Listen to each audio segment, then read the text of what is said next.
जाओ यार, ये आया हुआ है आपका सीबीएसई प्रीवियस ईयर क्वेश्चन है। ये 2010 में आया था और बहुत ही प्यारा क्वेश्चन। ठीक, क्वेश्चन को ध्यान से पढ़िए। एक बैग है जिसके अंदर 4 बॉल्स हैं, 2 बॉल्स निकाली गई हैं and are found to be white. ठीक है, what is the probability that all balls are white? क्या चांसेस है कि सारी की सारी बॉल्स वाइट होंगी? ऐसे सोचो आप लोग कि एक रूम है और उस रूम के अंदर 4 बच्चे है ना, 4 बच्चे हैं। अब उसमें से 2 बच्चे बाहर निकाले गए और दोनों के दोनों बॉयज मिले and are found to be both boys. तो अब ऐसा हो सकता है कि यार उस रूम के अंदर चारों बॉयज हो, कि भाई 2 निकल के आए, दोनों बॉयज हो गए वो, है ना। या फिर 3 बॉयज रहे हों उसके अंदर, या फिर 2 ही बॉयज रहे हों और 2 गर्ल्स रही हों। ऐसा हो सकता है ना। ऐसा तो नहीं हो सकता कि 1 बॉय और 3 लड़कियां हों उसमें, क्योंकि 2 बाहर निकाले तो 2 तो बॉयज है ना।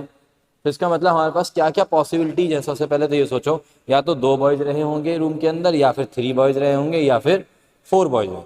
सिमिलर वे में यहाँ पे अगर मैं बोलता हूँ कि भैया 4 बॉल्स हैं और 2 बॉल्स निकाली गई जो कि दोनों के दोनों वाइट हैं, तो इसका मतलब बैग के अंदर क्या होगा, या तो 2 वाइट बॉल रही होंगी, या फिर 3, या फिर 4। तो क्या चांसेस हैं कि चारों की चारों वाइट बॉल्स हैं बैग? बात समझे या नहीं समझे? ठीक है, ओके। तो लेट हम यहाँ पे केसेस बनाते हैं कि क्या क्या पॉसिबिलिटी दिख रही है हमें। या तो ये हो सकता है, या फिर ये, या फिर ये, है ना। तो bag contains, event that bag contains 2 white balls, कि 2 ही वाइट बॉल्स हो। Bag contains 3 white balls, bag contains 4 white balls, 2 balls drawn and are both found to be white. तो इवेंट हो गया हमारे पास 2 बॉल्स ड्रॉन आर। जो event हो चुका है वो हमारा फाइनल इवेंट है, वो डेस्टिनेशन पे पहुंच चुका है, तो वो हमारा फाइनल इवेंट है, दैट इज ई, है ना। लड़की ने कॉइन को उछाला और उसका एक हेड आ चुका था, तो वो हमारा फाइनल। बात समझ में आ गई है? तो ई इवेंट हो चुका है। अब वो पूछ रहा है कि E3 के होने के चांसेस बताओ कि बैग के अंदर चारों की चारों वाइट बॉल्स थी वो। ठीक है, तो पहले तो फॉर्मूला लिख लो भाई। प्रोबेबिलिटी ऑफ E3 बनाया, इनटू में E/E3, इसका रिवर्स कर दो, ये वाला जो टर्म है उसका रेसिप्रोकल कर दो, E/E3 होल अपॉन में। आ जाओ जी, probability of E1 E/E1 plus में बोल दो probability of E2 E/E2, then फिर प्लस में बोलो probability of E3 E/E3।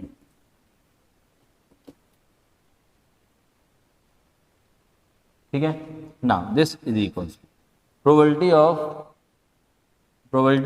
E3। अच्छा, अब एक बात सोचो यार, यहाँ पे कुछ और तो लिखा ही नहीं है क्वेश्चन में। अब हमें सोचना है कि probability of E1 E2 E3 क्या हो। देखो, मैं ये बोल रहा हूँ कि रूम के अंदर जो 4 बच्चे हैं उसमें से 2 बच्चे बॉयज हों, या 3 बच्चे बॉयज हों, या 4 बच्चे बॉयज, तो इस बात के क्या क्या चांसेस। क्योंकि हमें पता है कि यार ये 3 पॉसिबिलिटी जो है ना, ये इन तीनों की जो वेटेज है वो इक्वल होनी चाहिए। अनइक्वल इसलिए नहीं कर सकते क्योंकि हम किसी भी बात को एक प्रायोरिटी नहीं दे सकते कि भैया नहीं, इस रूम के अंदर तो 3 ही बॉयज होंगे या 3 ही वाइट बॉल्स होंगी।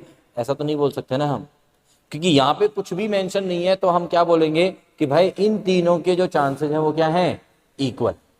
सही है, तो मीन्स यहाँ पे probability of E1 is equals to probability of E2 equals to probability of E3।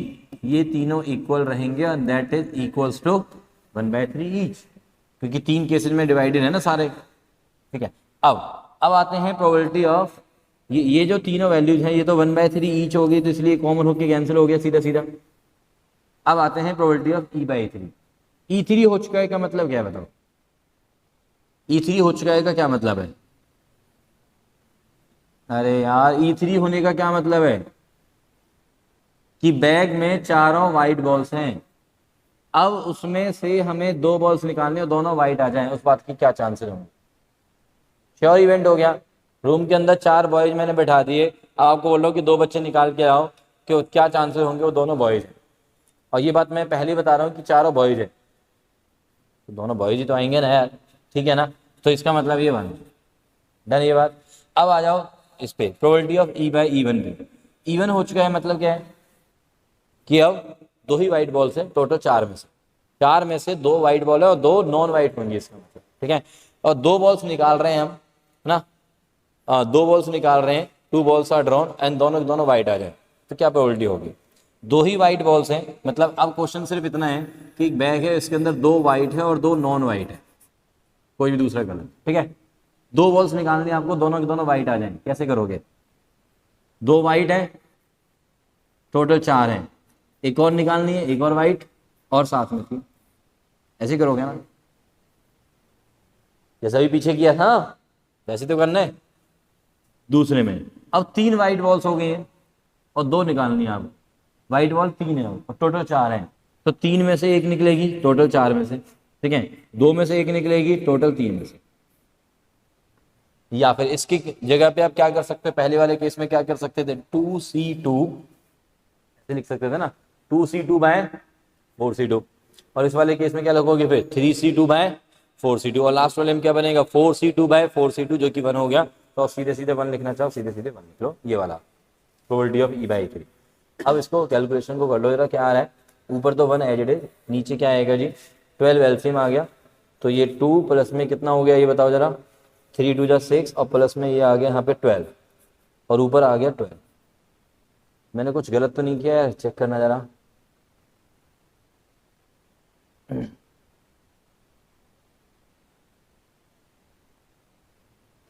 To C to bye यानी कि 1/6, तो 1/6 ये सही है, और ये हो गया 3C2 bye 4C2, 3C2 bye 4C2 का मतलब हो गया 3/6, 1/2, ये 1/2 ही है, ये 12, अच्छा सही तो है 12, और यहाँ पे आ गया कितना 20 आ गया, तो ये कितना हो गया 3/5, सही है 3/5, 3/5 डन। ये चलिए आगे चलते हैं, आते हैं हम रैंडम वैल्यू।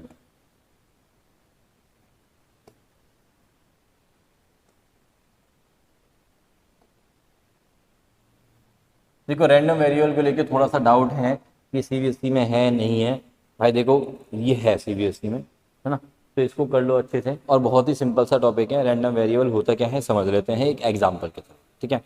तो एग्जांपल में मैं क्या ले रहा हूँ कि एक एक्सपेरिमेंट लिया, एक हमने एक्सपेरिमेंट लिया, कौन सा एक्सपेरिमेंट है, tossing a coin, right, tossing a coin, एक कॉइन को मैंने 3 बार उछाला। अब 3 बार उछालने पे आपको पता है क्या सैंपल स्पेस क्या आता है, पता है ना आपको, ठीक है।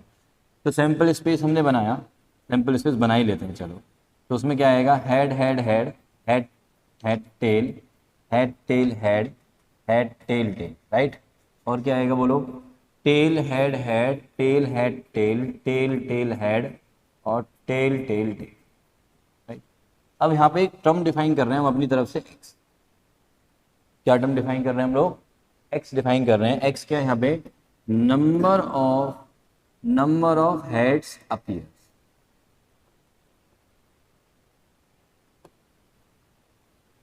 एक कॉइन को 3 बार उछालने पे कितनी बारी हेड आया वो एक्स रिप्रेजेंट है। फॉर एग्जाम्पल मैंने किसी बच्चे को पकड़ा, मैंने कहा भाई ये ले एक कॉइन और इसको 3 बार उछाल, मैं अभी आता हूँ, ठीक है, मैं आया, उसने 3 बार उछाल के रखा अपने पास, अब मैंने उससे आते ही पूछा कि भाई बताओ कितनी बारी हेड आया, उस बच्चे से मैंने पूछा कि तूने 3 बार उछाला कॉइन को, उसने बोला हाँ जी, मैंने पूछा उससे कि कितनी बारी हेड आया, तो बताओ उसकी क्या पॉसिबल आंसर्स हो सकते हैं। ऐसा हो सकता है कि वो 0 बोल दे कि सर एक बार भी नहीं आया है ना, या फिर क्या बोल सकता है वो कि 3 बार उछालने पे सिर्फ एक ही बारी हेड आया, या फिर 2 बारी हेड आया होगा, या फिर तीनों की तीनों बारी हेड आया, राइट। तो x की जो पॉसिबल वैल्यूज हैं वो क्या हो गई हैं, x कौन है यहाँ पे, नंबर ऑफ हेड्स अपीयर्स ना, तो x की पॉसिबल वैल्यूज क्या हैं, x की पॉसिबल वैल्यूज हो गई हैं 0 1 2 एंड 3। ये बात क्लियर है क्या, जब x की वैल्यू 0 है तो उसका फेवरेबल आउटकम क्या होगा, x की वैल्यू 0 के फेवरेबल हो गया ये वाला, ये हो गया x इक्वल्स टू 0 बना, राइट, x इक्वल्स टू 1 मतलब नंबर ऑफ हेड्स अपीयर्स कितना होंगे 1, तो उसके फेवर में कौन कौन हो गए सोचो, हेड हेड 1 टाइम, तो ये हो गया हमारे पास हेड 1 टाइम, ये हो गया हमारे पास हेड 1 टाइम, ये हो गया, ये 3 केसेस इसके फेवर में, राइट। फिर आते हैं x इक्वल्स टू 2, यानी कि हेड दो बारी, हेड दो बारी कहाँ पे आ रखा है देखो जरा जल्दी से, हेड दो बारी आ रखा है इसमें, इसमें आ रखा है हेड दो बारी और हेड दो बारी, 2 2 2 बनाते हैं इसके, ठीक है जी। देन फिर हेड 3 बार, तो इसका मतलब ये वाला फेवरेबल आउटकम, राइट। सारे के सारे कवर हो गए नहीं हो गए, जल्दी से चेक करके बताओ, सैंपल स्पेस का कोई एलिमेंट छूटा क्या, नहीं।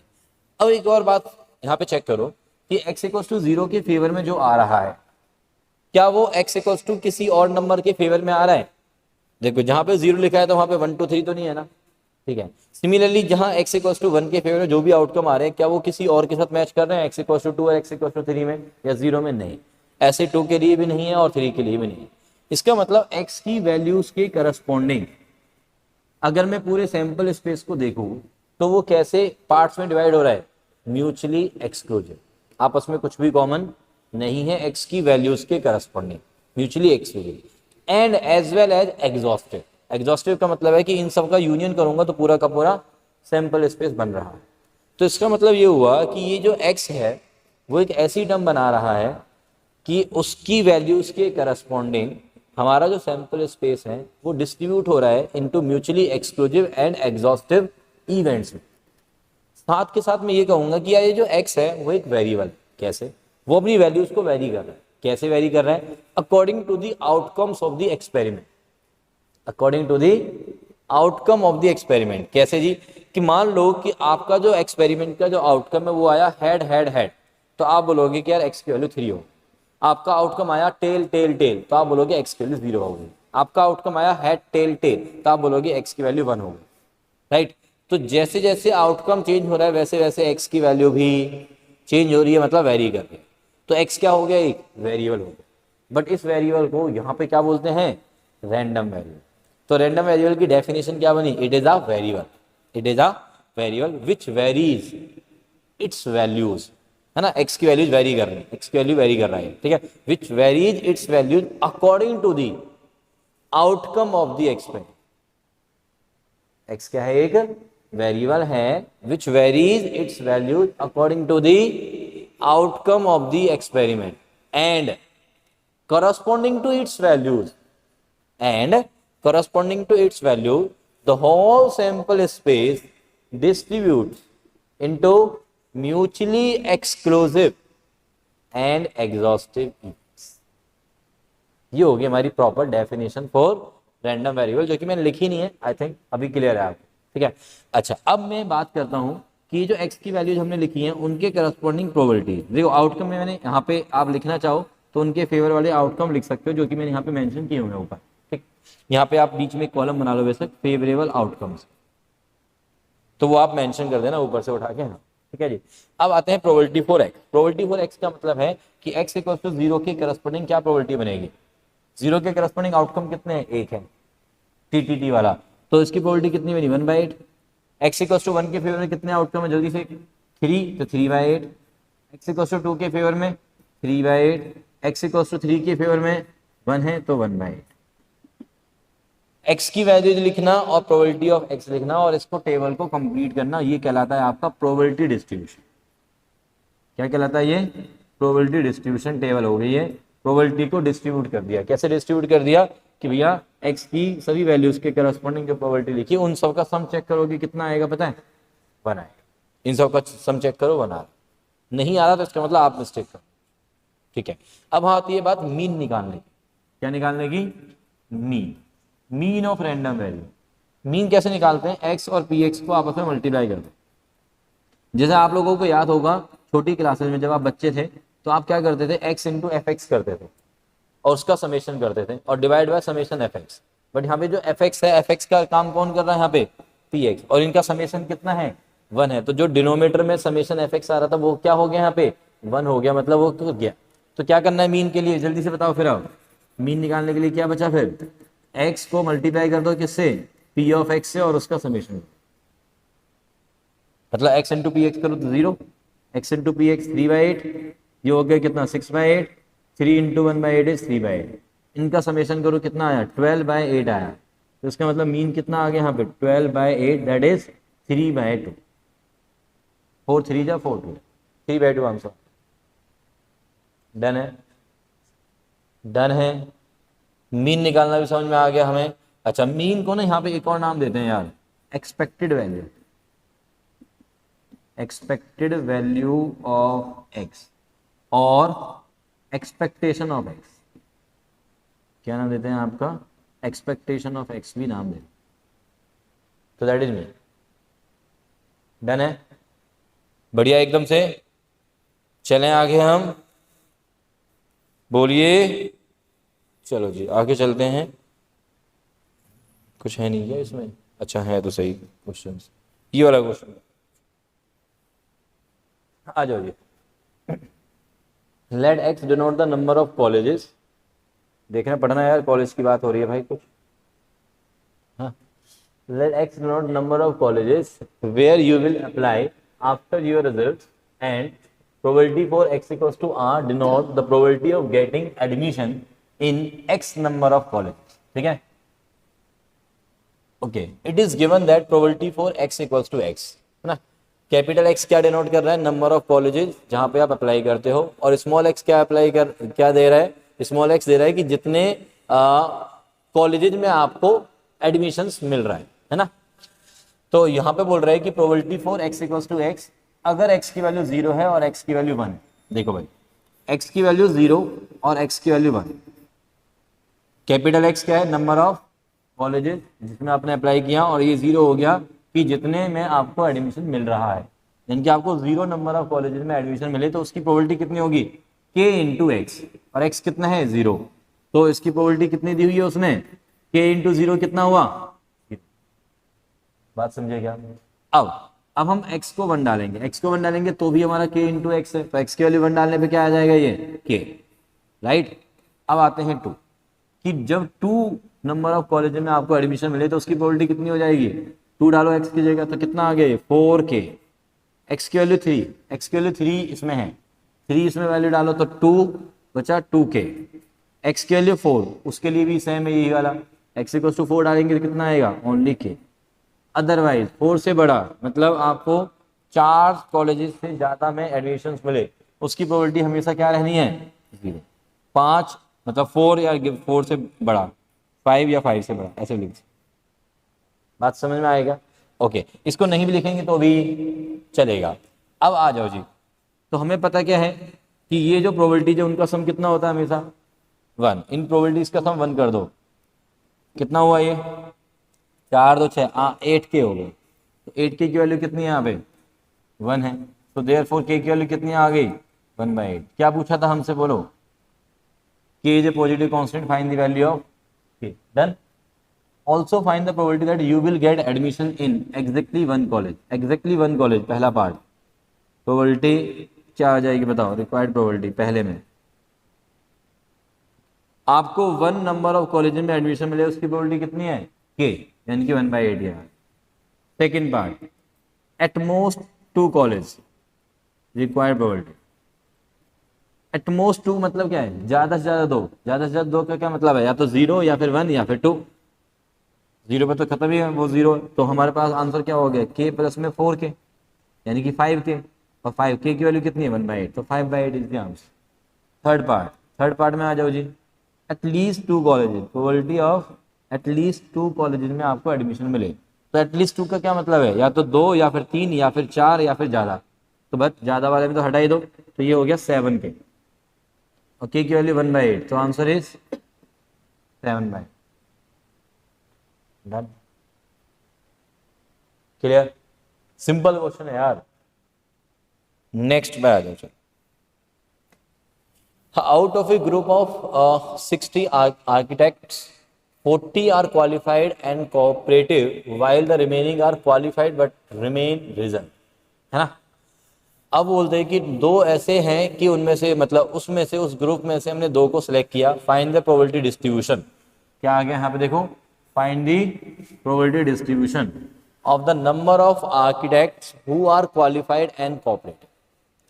अगर आपको 2 आर्किटेक्ट सिलेक्ट करने हैं फ्रॉम द ग्रुप, तो क्या प्रोबेबिलिटी डिस्ट्रीब्यूशन बनेगा? किस बात का? प्रोबेबिलिटी डिस्ट्रीब्यूशन किस बात का?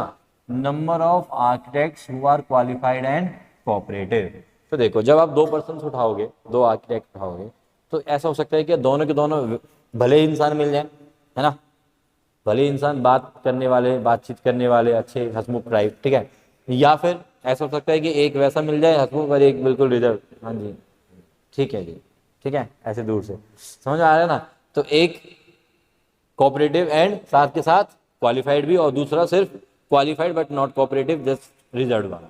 और क्या हो सकता है कि दोनों के दोनों ही वैसे मिल जाए भाई, है ना, दूर से ही मुंडी ला दें बस, ठीक है, बात समझ में आ रही है ना। चलो तो आते हैं फिर हम तो x क्या मैं यहाँ पे डिफाइन कर रहा हूँ, नंबर ऑफ, देखो जिस बात का हमें क्या निकालना है, प्रोबेबिलिटी डिस्ट्रीब्यूशन निकालना है, उसको क्या नाम दे दो, x नाम दे दो। किस बात का, number of architects who are qualified and cooperative. तो x कैन टेक वैल्यूज बताओ, 0 1 2। भाई दो ही तो लोग लेने ना, या तो दोनों उस कैटेगरी के आएंगे या एक आएगा एक नहीं आएगा, और दोनों के दोनों उस कैटेगरी के नहीं आएंगे। x इक्वल्स टू 0 की प्रोबेबिलिटी निकाल लो। x इक्वल्स टू 0 की प्रोबेबिलिटी का मतलब क्या है कि दो लोग आपने लिए, दो लोग आपने लिए और दोनों के दोनों कैसे आ जाएं आपके, बताओ ना, दोनों कोऑपरेटिव ना हो। मतलब x इक्वल्स टू 0 का मतलब हो गया कि दोनों के दोनों नॉन कोऑपरेटिव वाले, यानी कि रिजर्व वाले बंदे चाहिए। और रिजर्व वाले बंदे हैं कितने अपने पास, बताओ जल्दी से, अरे बताओ ना, 20 है। तो उन 20 में से कितने ले लो, 2 ले लो, और टोटल 60 में से 2 ले लो। Probability for x equals to 1 पे आ जाओ। x इक्वल्स टू 1 का क्या मतलब है कि 40 में से 1 एंड 20 में से भी 1 और टोटल 60 में से 2, ठीक है। x इक्वल्स टू 2 ले लो, दोनों दोनों किस में से आए, 40 में से, 40 में से 2 और 60 में से 1, ठीक है। अब इनको सॉल्व कर लो बस। 20c2 को 20 इंटू 19 2 स्टेप खोला और नीचे भी 2 स्टेप खोल दिया, 60 इंटू 59, और अपॉन में जो 2 इंटू 1 इसका आना था, 2 इंटू 1 इसका आना था, वो कैंसिल हो गया। तो यहाँ पे कितना बचा भाई, 1/3, तो 19/171, 171 ही आएगा ना, नहीं 177, 177, ठीक है।